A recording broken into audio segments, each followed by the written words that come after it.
नमस्कार मंडळी. आजची जी रेसिपी आहे ना, ती ॲक्च्युली मी दिल्लीला एका हॉटेलमध्ये ट्राय केली होती आणि त्याची टेस्ट मला अप्रतिम लागली होती. सो विचार केला आज ती रेसिपी मी एकदा ट्राय करते. या रेसिपीचं नाव आहे दही भेंडी मसाला. सो इथे सर्वात प्रथम मी भेंडी घेतली आहे आणि ती व्यवस्थित स्वच्छ धुवून त्याला मध्ये कट करून त्याचे मोठे मोठे असे पीस करायचे. एका साईडला मी दह्यामध्ये आपले सुके स्पाइसेस, हळद, मिरची पावडर, गरम मसाला, थोडंसं बेसन टाकून आपल्याला व्यवस्थित अशी त्याची एक पेस्ट बनवून घ्यायची.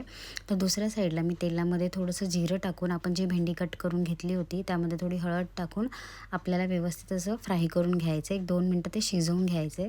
त्यानंतर त्याच तेलामध्ये मी थोडंसं कांदा, थोडं अद्रक लसूणची पेस्ट टाकून व्यवस्थित फ्राय करून घेतलं आहे.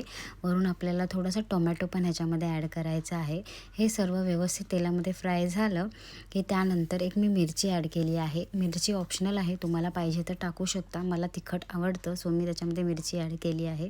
त्यानंतर आपण जी पेस्ट बनवली होती ती आपण ह्याच्यामध्ये टाकणार आहोत आणि लो फ्लेमवरती आपल्याला ही पेस्ट व्यवस्थित अशी तेलात फ्राय करून घ्यायची. वरून थोडंसं मीठ टाकायचं आहे. पेस्ट व्यवस्थित फ्राय झाली की आपली जी भेंडी होती ती आपण ह्याच्यात ॲड करणार आहोत आणि वरून थोडंसं पाणी टाकायचं आहे. त्यानंतर हे 5 मिनटं आपल्याला गॅसवर व्यवस्थित शिजवून घ्यायचं आहे. खाण्यासाठी रेडी आहे आपला दही भेंडी मसाला. नक्की ट्राय करा, झटपटही होतो आणि खाण्यासाठीही तितकाच अप्रतिम लागतो. तुम्ही चपाती किंवा भात ह्याच्यासोबत ट्राय करू शकता आणि माझ्या यूट्यूब चॅनलला फॉलो करायला विसरू नका. Thank you so much.